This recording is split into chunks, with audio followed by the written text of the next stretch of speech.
Warning, this video contains team selection and captain choices which some viewers may find offensive. Hey guys, and welcome back to FPL TV, your home for creative and informative Fantasy Premier League content. So with a 2-week break from FPL now upon us, I thought I'd try filling that void by taking you through my Game Week 7 score. I've just finished completely redesigning this series, hence why it's not been running for the past few weeks, so I really hope you like the new look. If you do, be sure to support the channel by hitting subscribe and maybe leaving a like. In the game week before last, Game Week 6, my team picked up a respectable 61 points. More often than not, a decent score, but with a season high average of 60 that week, and me only getting 1 point above the average, it actually saw my team drop by around 100,000 in the rankings.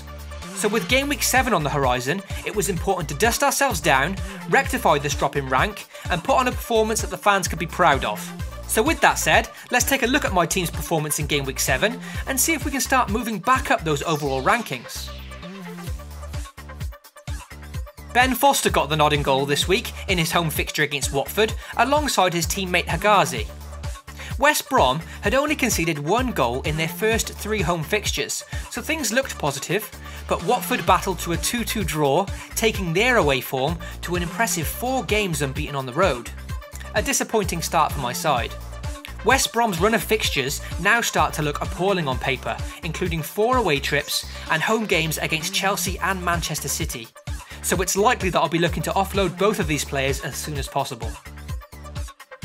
The expensive £7 million spent on Marcos Alonso is quickly seeming like an unnecessary outlay after a minimal return of 10 points in his last 4 game weeks. There is a case to keep the most expensive defender in the game though, with Chelsea's fixtures significantly improving in the next 3 game weeks. He still remains top of all defenders for goal attempts so far this season, with an impressive 11 attempts at goal, but none of these came in the last 2 game weeks, where he's had 0. The only positive for my defenders this week was Arsenal's Kolasinac, picking up a fairly predictable clean sheet at home to Brighton. Just the 6 points unfortunately, in what could have been a lot more if it weren't for good defending and goalkeeping by their opponents. Kolasinac had a chance cleared off the line and was extremely close to an additional 2 assists. Sheer frustration for a manager who doesn't own the likes of Ben Davies. No positives to report from this shambles of a midfield. Cheap options Matt Ritchie and Pascal Gross have both had 2 quiet game weeks now, which I'm sure will test the patience of some FPL managers. But with some nicer fixtures still to come, I think it's fair to say that there's not too many better options at their price tag. Over 75,000 managers have already lost patience with Mkhitaryan over the last 4 days, transferring him out following a disappointing return against a woeful Crystal Palace. His team United scored 4 goals, but Mickey had 0 involvement, and I think the biggest concern for FPL managers is that he's yet to play a full 90 minutes in all 7 game weeks so far. It seems that regardless of how United are playing, Mkhitaryan is always favoured to be subbed off by Mourinho, which is a big worry for anyone that owns him. And personally for my team, I think I've had enough of this uncertainty. It's difficult to be too angry at Mohamed Salah for his disappointing 2 points this week. Owners would have certainly expected more, considering Coutinho and Mane were back in his side, but he has delivered a lot of points so far this season, and no player can deliver every single week. He did miss a very easy chance though, hitting just over an empty net, and despite his pretty consistent returns, it's not the first time he's missed an easy chance this season. For Game Week 7, the disappointment for Liverpool ownership continued, with Roberto Firmino not even starting the game. Now, at the start of the season, I transferred out both Harry Kane and Kevin De Bruyne following their opening 3 bad game weeks, and I was punished for this heavily in Game Week 4 when they both returned points. So after 3 dreadful game weeks from Firmino, I decided not to make that same mistake again and give the Brazilian one more chance. Evidently, it seems I'm just unable to make the right decision so far, keeping Firmino and getting a measly 1 point in return. Things will surely improve for the forward, but I'm not sure that I'll be sticking around to see it.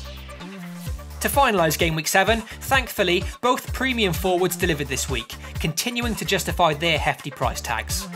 Harry Kane made it 6 goals in 4 games, with another excellently taken brace away to Huddersfield. With Spurs playing a leaky Bournemouth at home next, it's very difficult to look past Kane for the armband in Game Week 8, Let's just hope he can take this impressive away form back to Wembley, where he hasn't exactly hit top form yet. For me, at the moment, anyone facing Crystal Palace seemed like a better option for captaincy, so Lukaku got the armband over Kane, and that turned out to be the wrong decision again. He did score late on though, so that was a consolation and also a massive relief. Lukaku is a bit of a strange one for me, because even though he's bagged 7 goals so far, it just doesn't feel like he's setting the world alight. Oddly, it's causing me a bit of a conundrum, and I can't say he's completely concrete to my side at this moment, especially with his side United facing a tough run of games in weeks to come. With that said, it would be a huge gamble not owning the Belgian though, considering his significantly high 60% ownership.